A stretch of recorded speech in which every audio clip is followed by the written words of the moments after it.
Welcome to A Night's Respite, the podcast where Sir Lao and Saint Godric take a break from their duties as knights to share their passion for Larping and Renaissance Festivals. Join us as we explore the world of medieval reenactment, discuss the latest trends in LARPing, and share tips and tricks for making the most of your Renaissance Festival experience. Whether you're a seasoned knight or a curious onlooker, A Night's Respite is the perfect place to discover the magic of medieval times. So grab your sword and shield, and let's embark on this journey together. This is A Night's Respite. Hello, friends. Welcome to this fourth episode of the Night's Respite podcast. I'm Sir Lao, and this is Saint Godric. How you doing today, bud? Yeah, get it right. I'm doing good. Yourself? I'm doing all right. Just hanging around, trying not to do too much work. That's always a problem. I'm working from home right now, so it's so easy just to, it's the computer next to me. I can just be like, ooh, work. So trying to be a little bit more casual and spend some more time out in the wood shop. Nice. See, I'm kind of in the opposite boat. New job, and so I've been spending more and more time in the office, and I need to cut back on that. We were just talking off screen. I moved probably 5 months ago-ish, and I haven't really been able to get settled in a local LARPing group just because of everything been going on. But last Sunday, was able to go out to park, and it was a Dagbell park, and was able to play. We had 8 people show up, and we fought indoors, so it was great because it was 12 degrees outside. But we're able to fight for like 5 hours, and man, it felt so good to be back out there. But my elbows, like my tendonitis, my knee, everything was popping so bad. But I was having a blast. Yeah, I'm actually fighting that right now with climbing. Is really bad tennis elbow, which I haven't had in a long time. It wasn't until like being really competitive in battle games, playing like Throwy Assassin, just sitting there and throwing nonstop. So I don't know. Not great to have the tennis elbow back, but it's good to kind of have that physicality as well.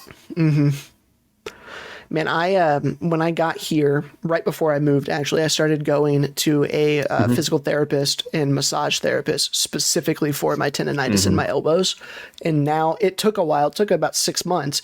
But now it's not like my elbows don't scream at me every time I pick up a stick. And I've got exercises to do while I'm fighting, like in between rounds. And man, So our topic for today is what should you be doing in the off season? I was like, man, we'll get into a segue eventually. Like I was about to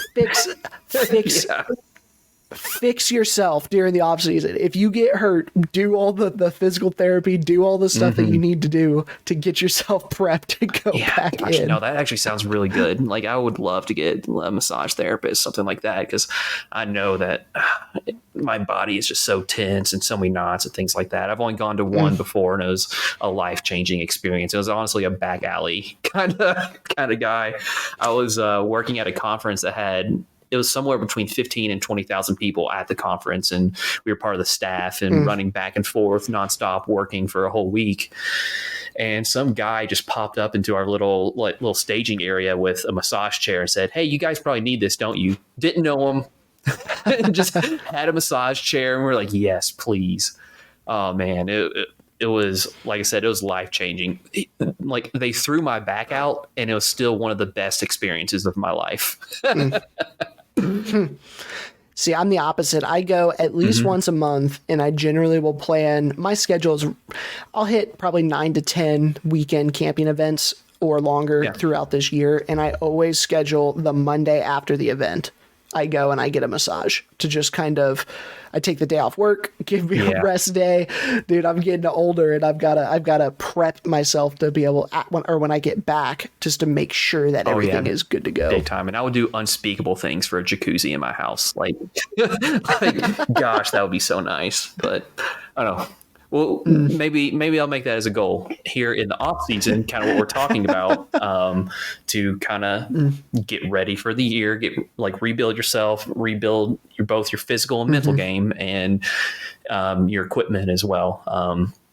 So yeah, that might be a good kind of idea, is like So what do you think we should be doing right now in this winter kind of off seasons? Definitely more winter for you than it is for me, but in this off season to prepare for whenever things get a little bit more active, like in the spring and summer. Yeah, absolutely. And depending on what game you're playing, you might have more or less off season or off time. Some games, for instance, are just seasonal games where you play 4 like events a year and that's it. So you've got 3 months of downtime in between games. Some of your games might take a break during the wintertime. A lot of Dag Bell parks do this, and then they'll do a season opener in the spring. Your park might be going all winter, but then you cut down to once a month instead of once a week. Yeah. Yada, yada. So for me, the thing I use the off season for the most is to repair all of my gear. I know when I'm done, I don't wait too terribly long into the off season. I get all of my swords out. I take all the covers off. I inspect everything, make sure everything is good to go. I pull out all my garb. I'll wash all my garb too. And then I hang it up in the closet behind me, or I have totes and stuff. So that way I know it's clean. If I need to pull it out for a video or whatever, I don't have to worry about mud in 2 months or whatever.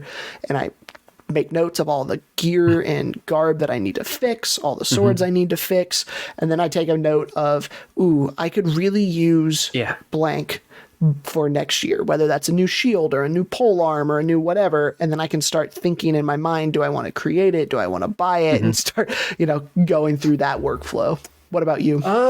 That's good. So I've never done a whole lot of downtime. Like I always try pretty hard to go nonstop through the winter, but kind of what I mentioned in kind of last week's podcast is I'm taking a little bit of a break right now. And right now I'm actually doing a lot of, I guess, I'm not going to say consolidating, but kind of like not even like ranking which ones I like the most, but like figuring out what my kind of normal kit is and what I want it to be and where there are holes. Like, what do I like to bring? What do I not want to haul around anymore? And figuring out the best way to kind of transport that. Like, I've been doing a lot of more on organization, like having different totes and different things just to kind of be a big quality of life plus when it comes to the games. Especially with me, who deals with a lot of ammunition, whether it's thrown weapons or arrows, like it's just a pain to have a bunch of loose stuff everywhere. So like doing a little bit of kind of that organization and figuring out which things I actually want to bring around and which like weapon sets or camping gear, I feel like is a good value add to my experience in these games. So that's, as far as like gear and things go, that's probably my biggest thing. And probably I need to look into, especially being in a different climate, where my gap in garb is. I definitely have a lot of really nice winter garb and heavier stuff, and that's just not going to be applicable out here in the desert. Like if I put a gambeson on in the summer, like I'm just going to fall over then and there. That's the end of the story, man. So figuring out where those that's kind of how I am too, dude. Yeah, I've got so much winter garb that I only get to wear for like 2 months out of the year. And then it just sits in a closet the rest of the year. But I love my winter garb, man. It's the furs. It's the, like all the big layers and the wool. And like, I like it. I love my winter garb. Now it's kind of like shopping like winter coat sales in the beginning of spring. Like it's easier to like get the couple seasons ahead of kind of what's going on with your garb and things like that. And now's the time for it, whenever things are a little bit slower for a lot of people, is to kind of see, I really could use some new summer tunics, whether you make it yourself or commission them. Like instead of trying to get more tunics in the summer whenever you need them, you're getting ahead of the game now. And it's like, I don't need this for a couple of months. Let me pay my garber all the money up front and say, hey, couple months from now, instead of just like ASAP, which they will love that. And usually end up being a better piece if they're a lot happier with actually working and not feeling rushed. So yeah, that's generally kind of my biggest stuff going on right now. Like I have a lot of new gear, so there's not a ton of maintenance. I did have to go through like a lot of my arrowheads to make sure that they're safe, and that should be a consistent, not even just an off season thing, but check your ammunition to make sure that they're always going to be safe and not deteriorating. But a lot of the gear I have, I guess I have taken apart a couple sticks. I had a pretty long pole arm that was bamboo, and realized like near the handle there's a small split, so I ended up just getting rid of that bamboo, got new foam, and kind of replaced that. Yeah, a hint for all y'all out there who are kind of looking at this seasonal garb, trying to figure out a couple of seasons ahead, that type of thing. A thing that worked for me is I pulled out like an old school globe, and I found my climate, and then I essentially just drew a line around the globe to see what other cultures potentially would be the same temperature as us. Because like for me, I have an Anglo-Saxon kit, and I have a Mongolian kit, both of which exist in climates that are going to be much colder for much longer points of the year than where I exist. And so I spent all this time and gear on this cool garb from cultures that I just, but if I take a look where I'm at, in Indiana, Ohio, run it around, that's Mediterranean, right? That's Middle Eastern, that's Southern China, right? And then you can start to look at those cultures for some ideas purely based on temperature and stuff like that. Even if it's just material, like if you want to keep the same like Anglo-Saxon style garb, but just use different materials and lighter weight materials that are used in these different areas can go a long way. Yeah, for sure, because you don't want to be in wool in the desert. No joke. But if you switch to linen, that might be okay. Same thing, just different material. So that's kind of getting into equipment. What are you doing right now in terms of like what you're working on in skills wise, whether that's fighting or whether that's crafting or leadership or whatnot? What are you doing to kind of prepare yourself for whenever things get back into the thick of things? Yeah, for sure. So one of the big things that I've been doing the last couple of months is I'm trying to get into archery. And so I got myself all the equipment that I need for that. And I've been practicing with that. And so what I do for that, even indoors, I kind of have a long hallway in my house that opens up into my bathroom. And so I can open my door up and I have my shower curtain. And so I've got a decent way that I can actually practice shooting into the shower curtain, and it doesn't make much noise. It doesn't damage any walls or anything Abby like loves that. And so she's not a huge fan, so I do it when she's gone. But I've been working a lot on just getting comfortable with the bow because I'm not very good at it. But then also working on being able to draw quicker and not have to look at it while I'm practicing the hard skills against stationary targets. So that way, by the time spring rolls around, I don't bumble like an idiot trying to shoot moving targets. Yeah, big time. And speaking that kind of practice, now is just an absolutely perfect time for people to be working on pelling or working on very specific skills that they have the opportunity to be fighting inside.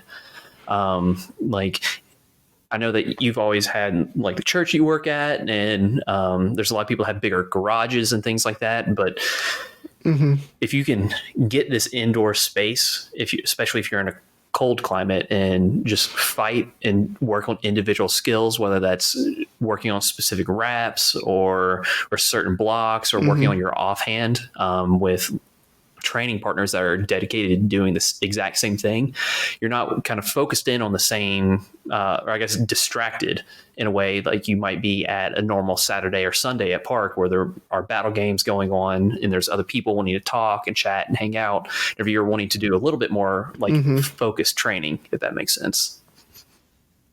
Oh, 100%. When I'm in the wintertime, I know that the amount of time that I'm going to get like hours wise, and then just the overall opportunities to fight are lower. And so I have to make use of the times that I do have. And so, I might go from fighting 3 times a week to only fighting 3 times a month. And so I will go in, I try and do this anyway, but especially in the wintertime, I will pick a very specific skill set that I am working on and training that day. And that way and there's no lollygagging. There's no, like on any normal given park day, I'm going to go have fun and do some goofy thing for a little bit because I've got 6 hours at a normal Saturday. Well, in the wintertime, I might have 6 hours for the whole month. So I'm working on the specific skill set that I want to work on. Like that much time in a group for sure. Mm-hmm. And then you can also practice at home too. Like what I was saying was shooting the shower curtain with bows. You can do the same thing with a punching bag. You can do the same thing. When Lao Tzu earlier said "pel," that's kind of a term that we use to practice your sword work against a stationary target. And I got bored with this really quickly, but especially early on, it was very helpful, and I still do it occasionally to get mechanics of a shot down. If I'm trying to work a specific angle, or I'm trying to get my body trained, I'm taking 2 steps to the right as I'm throwing to the left, and that feels awkward when I try it on the ditch field or playing a battle game. I'll bring it home and I'll pel that thing 300 or 400 times over a couple of days to make sure that it just feels comfortable and it's actually good. And that keeps everything sharp during the wintertime. And you can use that to kind of theory craft. Well, if I feint here and then throw this, ooh, that looks really good. Let me try that on the punching bag 100 times and kind of see where it goes. And there's tons of videos out there for different pelling techniques and I don't know, training ideas and kind of the philosophy behind using a pel, kind of this human body analogous object. So you can look on tons of different YouTube videos, and I'm sure Godric could link one. I don't know. All this. Yep, we can put those. We can put those in the description. Godric does all the YouTube stuff. I'm just here to argue with him from time to time. Probably the easiest and most effective for me, that this is kind of what I tell everybody who's getting used to it. It's the 1 through 6 drill. So essentially take your punching bag and number going down the top, starting the top left. That's 1, middle left is 2, like hip, and then bottom left is 3, and then you go up to the right, 4, 5, 6, right? So imagine those. You can put them on there if you want with tape or whatever, but imagine it. And then I'm going to throw shots where I'm going from 1, and then my second shot is at 1 again. And then I'm going to go 1, 2. And then 1, 3, 1, and then work your way through, and then you're going to go 2, 2, 1, 2, 2, 2. And essentially it is working on combos that are going to be in different sections of the body that are going to, it's super helpful. Do that and then flip to your offhand and do that. And then maybe do 2 sword. It's a workout, but it helps you go from one shot to another very quickly and fluidly. And it's a quick way to realize whether you're actually throwing safe shots as well. Like if you're noticing whenever you're throwing a couple hundred of these shots that your wrist is hurting, your elbow is hurting, you might need to take the time and actually even videotape yourself and compare that to like different training videos to see is like, oh, I'm putting too much torque on my elbow or too much torque on my wrist. So I'm throwing an unsafe shot that is going to, in the long term, kind of develop carpal tunnel or other different ailments that is a very evident time and very good time to kind of work and iron out those kinks. And I'm going to pause. This isn't on topic. I'm going to just use it as a soapbox, though, because I rolled for 10 years about people saying their elbows and their wrist hurt. I rolled every time someone told me not to throw that shot because I'm a range fighter and I'm a flippy fighter. And so I'll do these little just at the end wrist flips and be able to do and everyone told me for years, that's going to hurt you. That's going to hurt you. Don't do that. Don't do that. And I'm like, I'm fine. And then literally one day I turned 30, I roll over and my elbow is on fire. And it hurt so bad. Like, take care of your body, right? When we do these combat games over and over and over again, through the years, it will catch up with you. So if you listen to the old farts who are telling you don't do that. Like I think one of the worst ones when I was just starting, I made my grip squishy. But that was a phase that was going around the foam games for a while where you use fun foam on your handles to make it squishier. Man, looking back on it, that was terrible for my elbow because every time you go to impact, you're squeezing a little bit more. You need little tips like that are going to go a long way. Yeah, 100%. And take this opportunity now, like kind of what we're saying, to relate it back to the whole pelling things. Like you can see whenever your shot mechanics are off, like videotaping yourself and listen, like if you're feeling, any sort of like discomfort after throwing the same thing 100, 200 times, like you can really say, oh, this isn't going to be great for the long term. Because in the lab, like in the Pell room, like you're throwing that under ideal conditions. Like what happens whenever your feet aren't completely set super well, or it's muddy, or people are moving around, you're not gonna throw as clean as a shot. So if you can't throw it cleanly, like in a zero interference environment, then you might not. But no one's swinging back like you're at gonna you. have some troubles throwing that cleanly in real life, sort of thing. So that's the time to really kind of hone in those fundamentals and those skills, to where it's a little bit more second nature, and specifically focusing in on that kind of the safe body mechanics goes a long way. Yep. It does. And I think the off season is also a great time to focus on skills, not only like combat skills, but I know downtime.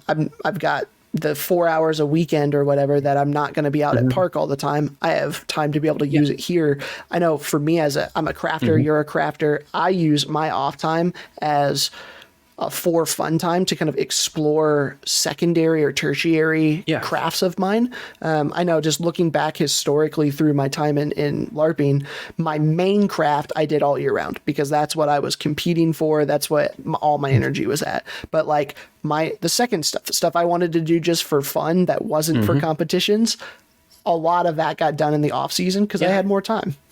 Yeah. And, that, I mean, kind of speaking a little bit personally right now, that's what I'm focusing in on, like my main skill. Like, if you watch some of our previous episodes or listen to them, you'll know that I do woodworking. Did that mostly making chests and people as gifts for the game, some wooden weapons, things here and there. Being out here and not really knowing all that many people and not being part of like night ceremonies and gifts and things like that, I'm finally actually able to still practice my craft, but actually make something for myself. Like there is an order of magnitude more furniture in my friend's house that I've made than are in my own. Like it's pretty bad. And that kind of, for me, it's a little bit therapeutic. Like I'm still able to work on like my own skill and still get better at the craft. Like just getting a masterhood is not an excuse to kind of stop that. But like for me, it is, it's helping kind of with this burnout phase I'm in. It's like, all right, I'm able to do this thing that I enjoy, but it's not directly utilized in the game, but it's something that I'm going to be able to have in my house and enjoy it, sort of thing. So having that different motivation can go a long way. And like, yeah, you can still work on the same skill set, or you could be doing something completely different. But like having a different end goal and different focus whenever there's a little bit more breathing room, I think that goes a long way. Like it goes a long way for just, I don't know, your general happiness kind of in your own space, but it's also like great for your mental game. Just changing things up. It's getting out of your own head if you're focusing on tournaments and things like that, or kind of stuck in the crafting loop when it comes to like nightings and things like that. Being able to take a little bit of time for yourself is great. Cause I mean, I don't know, what is the saying? You can't fill someone else's cup unless yours is already full. So I was literally about to go there too. I was going to say there's a leadership principle called leading from the overflow. And it's that idea that if you're not taking care of you, your mental health, your physical health, your spiritual health, that if your cup is empty, you're never going to be able to pour into someone else's cup and help them. And and so it's the same thing here, even if it's not a leadership type of thing, right? I'm not going to be able to enjoy and have fun in the game and help other people enjoy and have fun in the game unless I'm in a state where I want to do that. And if in bringing yourself, recharging your battery during the off season is a perfectly good and valid thing to do. If you need to go and take a 3-month break and literally not pick up a single thing related to LARPing, and that's what's going to recharge your battery going into the next season and make you excited to want to go back out there, do that.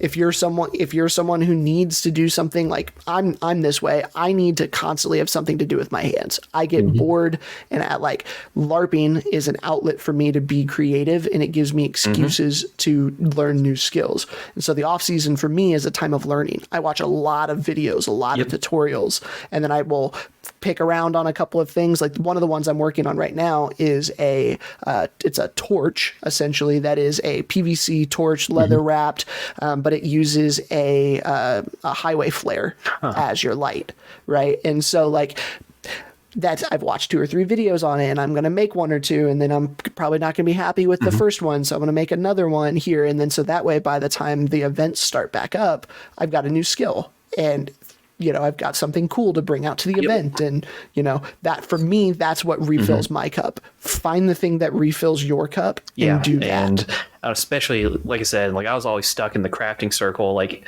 having to plan for every single event of the year. It's like, all right, I'm going to have to dedicate this many tens, hundreds of hours for like this event and this event, this event. And like taking this time in kind of the quote unquote off season to make something for yourself can go a long way. But I know that's going to be a hard thing for a lot of people, but like at the end of the day, like you have permission to make something for yourself. Man, I wish I could tell myself that like years in the past, always thinking is like, oh, just got to pop out something for the next person, that person.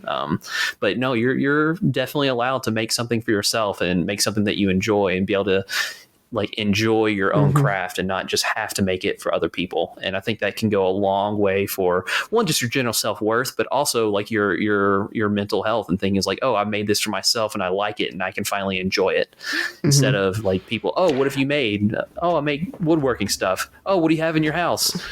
Nothing. So it can be nice. I'm gonna go grab something real quick. You keep going with your point. So like being able to like make something for yourself and be able to look at it and be like very proud of kind of what you did and actually be able to utilize that craft, man, it just goes so long or goes so far for your own mental health and your own like kind of what I was saying is like self-worth and the ability to enjoy what you've done for yourself. It's hard. And maybe during the winter, especially whenever we have the wintertime bad feels, to be able to treat yourself a little bit.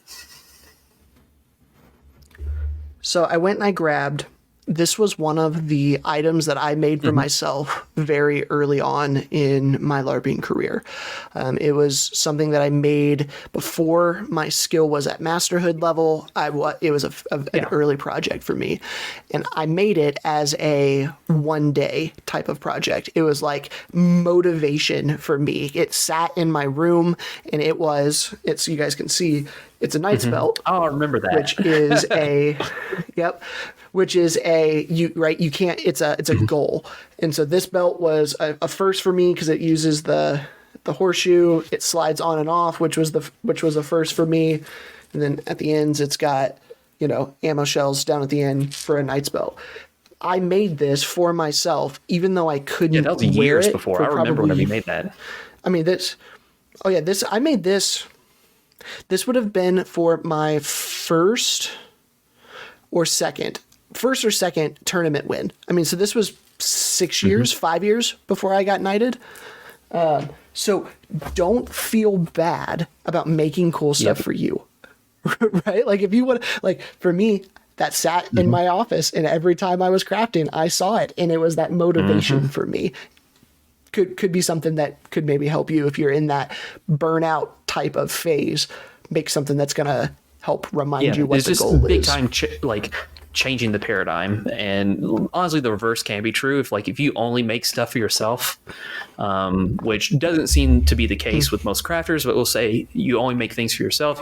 You can take this little bit quote unquote downtime to just make a couple gifts for your friends. Something just to get out of your routine and be able to, spark a little bit more joy in whatever you do. Even if that's a leadership or something else completely, however you engage in the game, like just switching it up a little bit. I think it's more appropriate to say do something for yourself, because that seems like us as a whole in this kind of community definitely pour out more than we kind of pour inward. So like taking that time to treat yourself can be pretty good. 100%. I agree. Well, Sir Lao, do you have any other last topics that you can think of that our listeners should be doing during the off season? That's a good question. So this is LARPing or Ren Fair or your board game group, your D&D group, any sort of, I mean, it could be your softball team, doesn't really matter. Now in this kind of a little bit lull phase is a great time to enjoy your friends' company outside of the specific hobby that you're trying to think, that just kind of spitballing. Calling up a friend's like, hey, let's go to Wendy's or go to Cheddar's or whatever restaurants you have in kind of your area of the country. Like sharing a meal with someone's always fantastic. That's a great way to build community instead of just doing park days. Like, hey, let's go out in our normal clothes, hang out and just talk about normal stuff as opposed to just what happened within the game. And of course, you're going to talk about your shared hobby, but being able to have those kind of communal experiences outside of just the context of the game can be really life-giving. You can kind of figure out that there's a connection in some ways that you wouldn't have necessarily even realized with people just battle gaming with them each week. So being able to find community with your friends and your groups outside of strictly whatever LARP or nerd community that you're a part of right now, I think it's a big plus. And it's a good time to get out of the house whenever things can be a little bit colder and harder to do, and just being around people.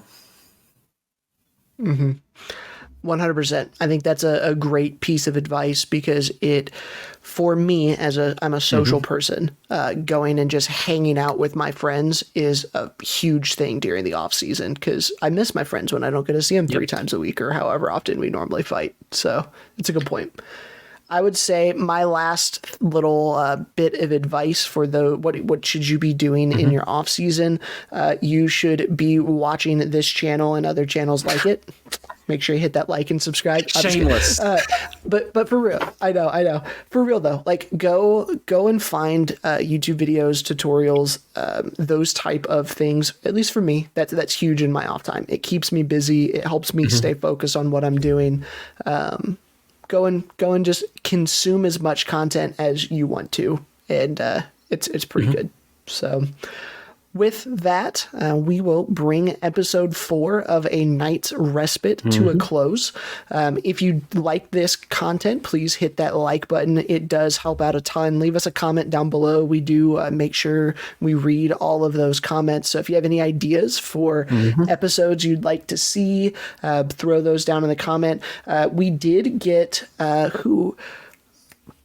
a viewer who went through and gave us like 4 or 5 good topics. So we're a couple of those I think we are going to make into videos here coming up. So leave those comments down in the description below. Hope you all enjoyed this. Have a good week. I'm Saint Godric. That's Sir Lao. See you next time.